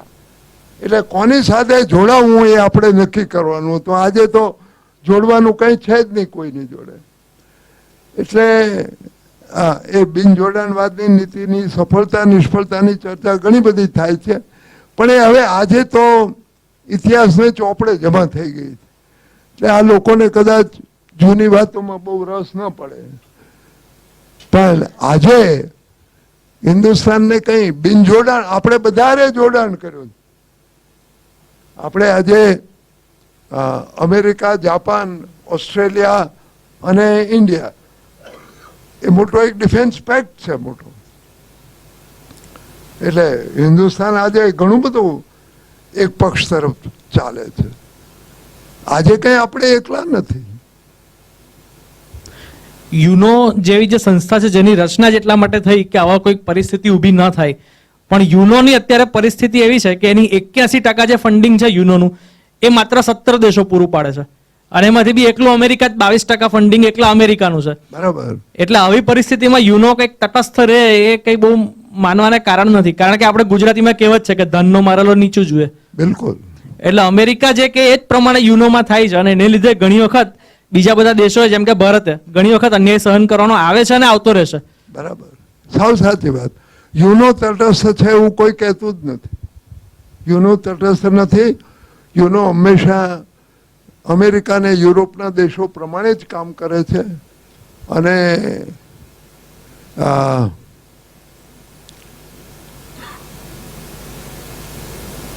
પહેલા આફ્રિકાના થોડાક દેશો અને પછી સાઉથ આફ્રિકા, એણે ઇન્ટરનેશનલ ક્રિમિનલ કોર્ટમાંથી રાજીનામું આપ્યું છે. એમણે કહ્યું છે કે આ ઇન્ટરનેશનલ કોર્ટ ઓફ ક્રાઇમ્સ છે એ તટસ્થ નથી. યુનો તટસ્થ છે એવું કોઈ કહેતું જ નથી. અને કાશ્મીરના આપણા અનુભવ પછી આપણે યુનોને તટસ્થ કેવી રીતે કહીએ? જોકે કાશ્મીરની બાબતમાં થોડુંક જાળવીને બોલવા જેવું છે, કારણ કે એ આપણું એક કમજોર પોઈન્ટ છે. આપણે ગમે એ કહીએ, અને કાશ્મીરના લોકોને તમારી જોડે નથી રહેવું એ 100% વાત. તમને ગમે કે ન ગમે, આપણે કહીએ કાશ્મીર ભારતનું અભિન્ન અંગ છે, ઇન્ટિગ્રલ અવિભિન્ન અંગ છે, પણ કાશ્મીરીઓ એવું નથી કહેતા. અને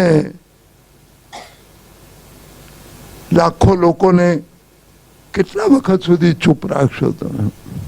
કેટલા વખત સુધી મારીને ચૂપ કરશો? ન થાય એવું. હું ચોક્કસ જ માનું છું કે કાશ્મીર એ આપણું બહુ જ નબળું પોઈન્ટ છે આપણને. અને કેટલું બધું આપણે હિન્દુસ્તાનનું 3જા ભાગનું લશ્કર આપણે કાશ્મીરમાં રોકવું પડે છે.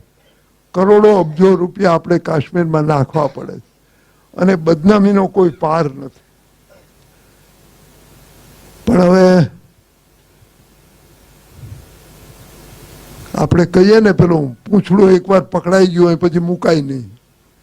અને કોઈ દેશ પોતાનો પ્રદેશ છોડે નહીં. ખોટો હોય તો પણ ન છોડે, અને સાચો હોય તો પણ ન છોડે. એટલે અને હવે તો એ કોકડું એટલું બધું ગૂંચવાઈ ગયું છે કે કાશ્મીરનું શું કરવું એ કોઈને ખબર નથી. કોઈને ખબર નથી. મને એવું લાગે છે કે 5 વર્ષ માટે રજા આપવી જોઈએ કે પાકિસ્તાનમાં જોડાઈ જાય. 5 વર્ષમાં કાશ્મીરીઓ એટલા કંટાળી જશે કે એમના મન બદલાશે અને ફરીથી ભારતમાં જોડાશે. તમને શું લાગે છે આ કઈ ભાડે આપવાની વાત છે? હવે 5 વર્ષ તું બે ને 5 વર્ષ પછી મારો વારો ને એવું કઈ થાય? તમે સોંપી દો તો એ કાયમ જ સોંપી દેવું પડે. અને કાશ્મીર પાકિસ્તાનમાં જોડાય તો દુઃખી જ થાય. કાશ્મીરમાં મોટા ભાગના મુસલમાનો છે, પાકિસ્તાનમાં મોટા ભાગના મુસલમાનો છે, પણ એ મુસલમાનો જુદી જુદી જાતના મુસલમાનો છે. આપણી મુશ્કેલી શું થાય કે આપણે બધાને એક જ કૂચડે રંગી નાખીએ. પાકિસ્તાનના જે મુસલમાનો છે એ સુન્ની મુસલમાનો છે, કટ્ટરપંથી મુસલમાનો છે, વહાબી મુસલમાનો છે. કાશ્મીરમાં જે મુસલમાનો છે એના ઉપર સૂફી સંપ્રદાયની બહુ મોટી અસર છે. એક દાખલો આપું સાહેબ, કાશ્મીરની મોટામાં મોટી મસ્જિદ એ હઝરત બાલની મસ્જિદ. હઝરત બાલ એટલે સમજો જ ને, મોહમ્મદ પૈગંબરની દાઢીના 3 વાળ અમે સાચવી રાખ્યા છે એવો દાવો હઝરત બાલના ટ્રસ્ટીઓ કરે છે. હઝરત બાલ, એના બાલ, એને વાળ અમે સાચવા છે. બરાબર? આ વાત કોઈ સુન્ની મુસલમાન કબૂલ ન કરે. ઇસ્લામમાં મને આ વાત ઇસ્લામની બહુ જ ગમે હો બાપા. હું અડધો પડધો મુસલમાન છું. કેટલીક બાબત મને મુસલમાનમાં બહુ જ ગમે. એમાં આ એક વાત, કોઈ પણ વ્યક્તિની પૂજા ન કરી શકાય. વ્યક્તિને પ્યાર કરી શકાય, પૂજા ન કરી શકાય. કોઈ પણ વ્યક્તિના ચરણ સ્પર્શ ન કરી શકાય, દંડવત પ્રણામ ન કરી શકાય કોઈને. એને સિજદા કહેવાય. આપણે જે દંડવત પ્રણામ કહીએ ને ને સિજદા માત્ર અલ્લાહને કરી શકાય. મોહમ્મદ સાહેબની સિજદા ન કરી શકાય. મોહમ્મદ સાહેબની દરગાહ છે, એ કે છે દરગાહ છે, ભગવાન જાણે, પણ દરગાહ છે ત્યાં. એ દરગાહની પૂજા ન કરી શકાય. દરગાહ ઉપર ચાદર ન ઓઢાડી શકાય. વ્યક્તિની પૂજા નહીં કરવાની. ઇબાદત માત્ર અલ્લાહ. એ મને બહુ ગમે. અલ્લાહની મને ખબર નથી, પણ માણસની પૂજા ન થવી જોઈએ એ બાબતમાં આપણે બહુ પાક્કા. મને એ મુસલમાનની વાત બહુ ગમે. હવે એ હઝરત બહાલની મસ્જિદ કોઈ વહાબી મુસલમાન કબૂલ કેવી રીતે કરે? મોહમ્મદ સાહેબનો વાળ સચવાયો હોય તો ફેંકી દે, એની પૂજા ન કરાય. એના દીદાર માટે મોટા ઉરસ ન કરાય. પણ સૂફીઓ કરે. સૂફીઓની દરગાહની પૂજા થાય. અજમેરમાં ખ્વાજા ગરીબ નવાઝની જે દરગાહ છે, દરગાહની પૂજા કોઈ વહાબી મુસલમાન ન કરે. સાઉદી અરેબિયાએ સૂફી સંતોની બધી દરગાહ ઉખાડીને ફેંકી દીધી. દરગાહની પૂજા ન કરાય, વ્યક્તિની પૂજા નહીં. એટલે કાશ્મીરીઓ જો જોડાય ને હેરાન થઈ જવાના. પણ હવે એને આપણે નથી જોઈતા. એટલે જ મેં પેલી 5 વર્ષવાળી સ્કીમ આપેલી. 5 વર્ષ પછી કોઈ પાછું આપે તમને? એક વખત સોંપી દીધેલી વાત એ કઈ બાપા ત્યાં એ કોન્ટ્રાક્ટ મેરેજ જેવું નથી કે આપણે ચાલો 5 વર્ષ લગ્ન કરીએ ને પછી છૂટા પડીએ. એવું કઈ થાય નહીં. આપણે છેલ્લી જે 10-15 મિનિટ બાકી છે તેમાં મને એવું થાય છે કે થોડુંક ઓડિયન્સ સાથે પણ પ્રશ્નોત્તરી કરીએ. ઓડિયન્સમાંથી પણ ઘણાને પ્રશ્ન પૂછવા હશે, પણ એ પહેલા મારે તમને એક છેલ્લો એક સવાલ એવો પૂછવો છે કે તમારા પર ઘણી વખત એવો આરોપ મુકાયો છે છાને ખૂણે કે તમે હંમેશા સરકારની ફેવરમાં વધુ લખો છો. છાને ખૂણે હું કામ ઉગાડું કોણ?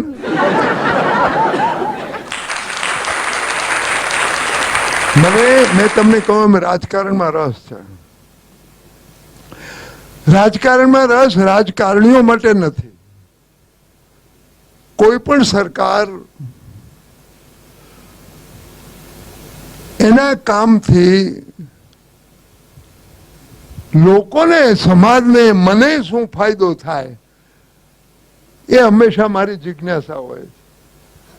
અને દરેક સરકાર જે કંઈ સારું કામ કરે એના મારી આવડત પ્રમાણે વખાણ કરું.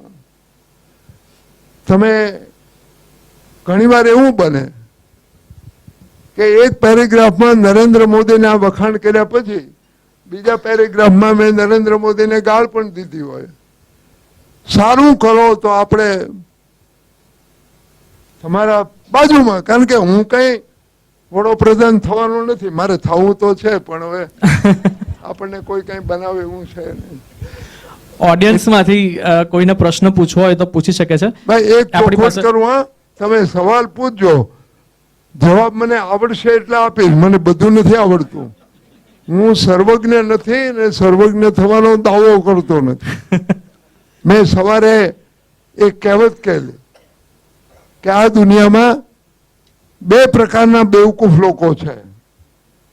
એક બેવકૂફ એ કે જેને કઈ ખબર પડતી નથી, અને બીજો બેવકૂફ એ કે જે માને કે એને બધી ખબર પડે છે. એટલે મને બધી ખબર નથી પડતી. મને જેટલું આવડશે એટલું કહીશ. ઓડિયન્સમાંથી પ્રશ્નો? જયેશભાઈ, ભારતના રાજકારણમાં મેજર ટર્નિંગ પોઈન્ટ કયો?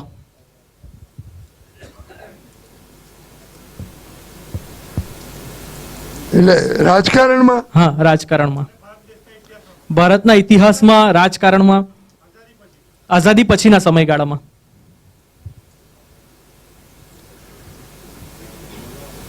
હિન્દુસ્તાન 1947 આઝાદ થયું. આજે 70 વર્ષ થયા. 70 વર્ષમાં આ સમાજમાં જે મોટો જબરદસ્ત ફેરફાર થયો છે એ હિન્દુસ્તાનના રાજકારણનું સૌથી મોટું ટર્નિંગ પોઈન્ટ છે. 1947માં આ છોકરીઓ ઉઘાડે મોઢે પુરુષની બાજુમાં બેસી શકે એ કલ્પના પણ કોઈથી થાય નહીં. 1947માં છોકરીઓને ખબર નહીં હોય. 1947માં સ્ત્રીઓને પગમાં ચંપલ ન પહેરાય, સ્ત્રીઓથી છત્રી ન ઓઢાય. આજે સ્કૂટર ચલાવીને મને પાછળ બેહાડીને લઈ જાય. એટલે હિન્દુસ્તાનના રાજકારણમાં ઘણા મોટા ટર્નિંગ પોઈન્ટ આવ્યા. એક ટર્નિંગ પોઈન્ટ એ છે કે હિન્દુસ્તાન 3 વર્ષમાં ફૂડ પ્રોડક્શનમાં હિન્દુસ્તાને જે ક્રાંતિ કરી છે દુનિયાના ઇતિહાસમાં એવું કોઈ દાડો થયું નથી. તમને સાહેબ યાદ ન હોય 1965, 66, 67ના દુષ્કાળ વખતે આપણે શકોનું લઈને આખી દુનિયામાં ભીખ માંગવા જવું પડતું. એક નાનો દુકાળ પડે તો ભાઈ જરાક ઘઉં આપો ને, ભાઈ જરાક ચોખા આપો ને, આપણે પગે લાગવું પડતું. આજે દુષ્કાળ પડે છે, આપણે કોઈની પાસે માગવા નથી જતા, આપણે અનાજ એક્સપોર્ટ કરીએ. એ ખબર છે તમને? એ જબરદસ્ત મોટું ટર્ન. હજી બધા લોકોને ખાવાનું નથી મળતું. હિન્દુસ્તાનની 30% વસ્તી આજે એક જ ટંક જમે છે. એક બાજુથી કોઠારોમાં અનાજ સડે છે, એક બાજુથી લોકો ભૂખે મરે છે. એ મુશ્કેલી છે, થોડોક પ્રોબ્લેમ છે.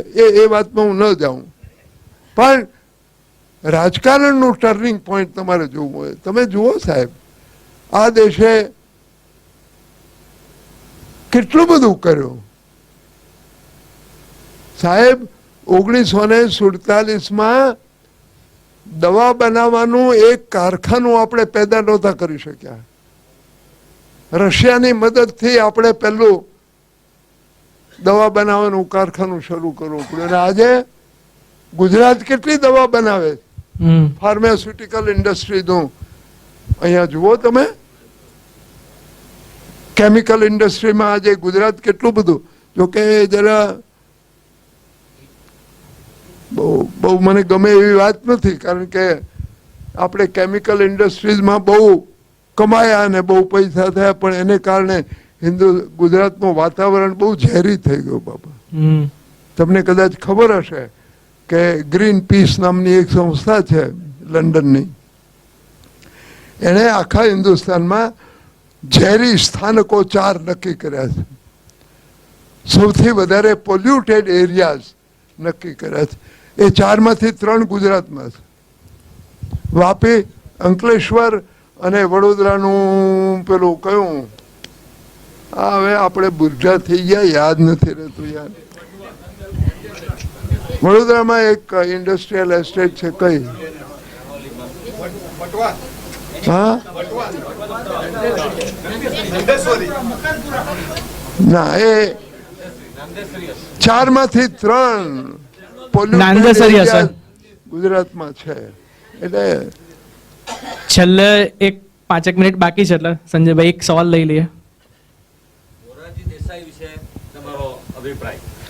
મોરારજી દેસાઈ વિશે તમારો અભિપ્રાય? વડાપ્રધાનો થઈ ગયા, એમાં એક મોરારજી દેસાઈ વિશે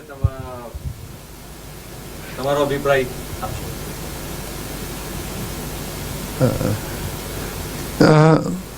મારો અભિપ્રાય બહુ નિષ્પક્ષ નહીં હોય, કારણ કે મોરારજીભાઈ હિન્દુસ્તાનના રાજકારણની બાબતમાં થોડેક અંશે મારા ગુરુ છે. હું એમની પાસે બેસીને ઘણું બધું શીખ્યો છું.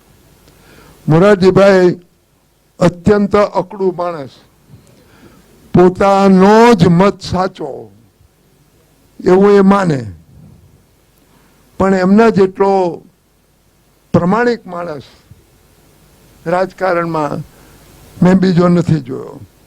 એનો છોકરો આડું અવળું બધું કરે. મેં મોરારજીભાઈને પૂછેલું પણ ખરું એ બાબતમાં, પણ મોરારજીભાઈ બીજી રીતે ઘણો ઊંડો વિચારક. દાખલો આપું. હા હા. બાપા મને એક શ્લોક સમજાતો નહોતો. આપણે ત્યાં એક શ્લોક છે, સત્યમ બ્રુયાત પ્રિયમ બ્રુયાત ન બ્રુયાત સત્યમ અપ્રિયમ. સાચું બોલવું, મીઠું બોલવું.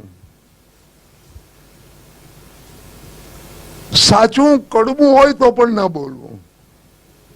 હવે એ આપણને આ ત્રીજી વાત કોઈ રીતે ગળે ઉતરે નહીં. એટલે મેં મોરારજીભાઈને પૂછેલું કે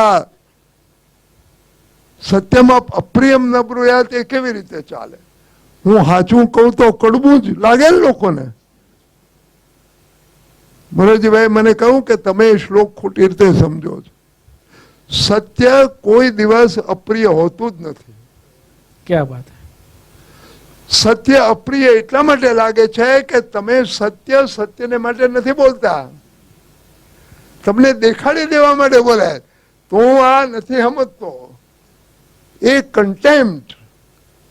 એ રીતે તમે સાચું બોલો છો માટે કડવું લાગે.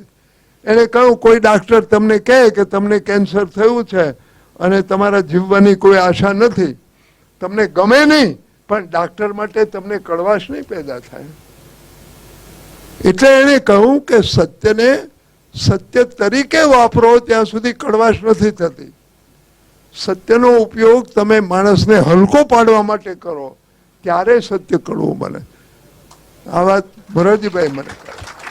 એટલે એ વિચારક માણસ ખરો, પણ એની જીદ બહુ જાણીતી. અને દાદા રીંગા તમે કીધું દાદા રીંગા માણસ. અને હું જ સાચો. એ એમની આત્મકથા તમે વાંચો ને તો દરેક પાના ઉપર આઈ ઘણા બધા આવે. એને હું આત્મકથા જેને છાપી હશે ને એને આઈ શબ્દ વધારે ને વધારે વાપરવો પડ્યો હશે એવું માનું છું. એ ખરું. એને પણ સાહેબ દોષ વગરનો કોઈ માણસ છે? આપણામાં દોષ નહીં હોય? એક યાદ રાખજો, કોઈની સામે આંગળી ચીંધો ને ત્યારે 3 આંગળી આપણી સામે છે.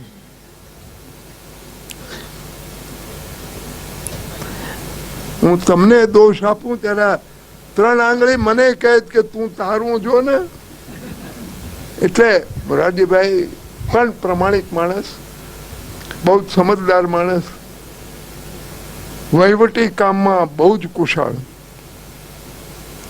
શરદ પવારે પોતાની આત્મકથા હમણાં પબ્લિશ કરી, ઓન માય ઓન ટર્મ્સ. એમાં એને એક દાખલો આપ્યો છે કે હું જ્યારે પહેલી વખત નાયબ પ્રધાન બન્યો ત્યારે મને ઓફિસરોએ શિખામણ આપેલી કે સાહેબ ફાઇલ પર તમારે નોટ કેવી રીતે લખવી એ જો જોવું હોય તો મોરારજીભાઈનું નોટિંગ જોઈ લો. એક અક્ષર વધારાનો નહીં, કાપી પણ ન શકાય, ઉમેરી પણ નહીં શકાય. ક્યાં વાત?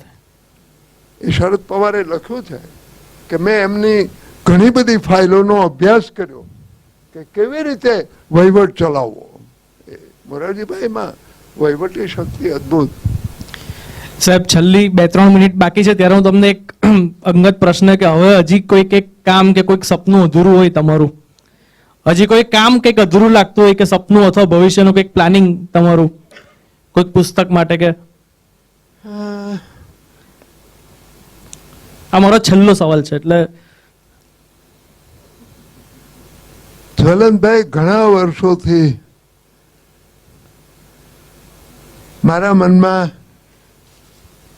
એક પુસ્તક લખવાની એક મારું સ્વપ્ન છે, પણ હવે એ પૂરું નહીં થાય બાપા. હવે હું પહોંચીશ નહીં એમાં. મારે હિન્દુ ધર્મનો ઇતિહાસ લખવો, ક્યાં બાત હે. પણ હવે નહીં પહોંચાય. એટલું બધું વાંચવાનું બાકી, થોડું ઘણું વાંચ્યું છે, પણ એક અદ્ભુત ધર્મ છે સાહેબ. એ હિન્દુ ધર્મ છે ને, એ આજે તમે બધા માનવ સેવા એટલે ઈશ્વર સેવા એમ કહો છો ને, એ હિન્દુ નથી. હિન્દુ ધર્મમાં માનવ સેવાનો ખ્યાલ નથી. માણસની સેવા કરવાનો ખ્યાલ માત્ર ખ્રિસ્તી ધર્મમાં, બીજા કોઈ ધર્મમાં માણસની સેવા કરવાનો આદેશ નથી. પણ હિન્દુઓએ એ ખ્યાલ ખ્રિસ્તી પાસેથી અપનાવી લીધો. એકેશ્વરવાદ ઇસ્લામની પાસેથી આપણે શીખ્યા. એટલે હિન્દુ ધર્મ છે ને, એ ચૂસણીઓ ધર્મ છે. જ્યાં હારું દેખાય ત્યાંથી પકડીને લઈ લે. એટલે આ જૂનો ધર્મ, અતિશય જૂનો ધર્મ, એ કોઈ દાડો જૂનવાણી નથી થતો. એ નવો નવો રહે, ક્યાં બાત હે. બદલાયા જ કરે, બદલાયા જ કરે, બદલાયા જ કરે. એટલે મારે આ બધા બદલાવ લખવા છે, પણ હવે નહીં પહોંચે. ના ના ના, એટલે અમારા બધાની એવી આશાઓ છે અને અમને વિશ્વાસ છે કે તમે લખશો જ, ના રે અને એ માટે અમે તમને શુભેચ્છાઓ આપીએ છીએ. બહુ શુભેચ્છા આપો, પણ એ કઈ કામની નથી. અને હું તમને એક બીજું પણ, કારણ કે એ બહુ ભગીરથ કામ છે, બહુ મોટું કામ છે. અને હવે કેટલા બધા આપણે જીવવાના, હવે ન પહોંચાય. તમે જીવવાની વાત કરી એટલે હું છેલ્લે પૂરું કરતા પહેલા એક વાક્ય કહીશ કે લોકો અત્યારે એવું કહે છે કે મોદી સાહેબ 2024 સુધી રહેશે. તમે કેટલું જીવવાની વાત કરીને એટલે હું છેલ્લે એક વાક્ય કહેવા માંગુ છું પૂરું કરતા પહેલા, કે લોકો એવું કહે છે કે મોદી સાહેબ 2024 સુધી તો રહેશે જ. એટલે મારી એવી ઈચ્છા છે કે તમે 2024 ની ચૂંટણીનું આકલન લખો ને અમે બધા વાંચીએ. ગમે તો ખરું, પણ હવે ભગવાન જેવું કંઈક હોય તો તમે ભલામણ કરજો. ચોક્કસ. આપણી તૈયારી છે. આપણે મારે મરવું નથી બાપા, કારણ કે આપણને ખબર નથી શું થશે ત્યાં. મને ઘણા એક ભાઈએ પૂછેલું, મને કે આટલી મોટી ઉંમર થઈ છે, તમને કોઈ દાડો એવો વિચાર થાય છે કે મરણ પછી શું થશે? મેં એને કહેલું, ભાઈ આપણે જન્મ્યા ત્યારે આપણને કંઈ ખબર નહોતી, પણ આપણા બધા સિનિયર લોકો હતા, એને આપણને કહી દીધું કે આમ કરવાનું, એટલે આપણે હાલ્યા. એમ આપણે મરી જશું પછી ત્યાંય આપણા સિનિયર તો હશે ને, આપણા સિનિયરો આપણને ગાઈડ કરશે, આપણે એ રીતે ગોઠવાઈ જાય. આજની અમારી સાંજ, આજની આ સાંજમાંથી અમે બધા ઘણું બધું શીખ્યા. અરે બાપ, તમારા બધા વચન અમને આવનારા ઘણા દિવસો, આવનારા લાંબા સમય સુધી યાદ રહેવાના છે. અને અમારી શુભેચ્છાઓ કેટલી સ્ટ્રોંગ છે તે હવે હું બોલી રહું, પછી જે તાળીઓ પડશે ને એના પછી તમને આઈડિયા આવશે. એટલે તમને ખૂબ ખૂબ શુભેચ્છાઓ. અને આ સાથે આપણા કાર્યક્રમ પૂરો કરીએ. થેન્ક યુ સંજય સાહેબ, થેન્ક્સ અ લોટ.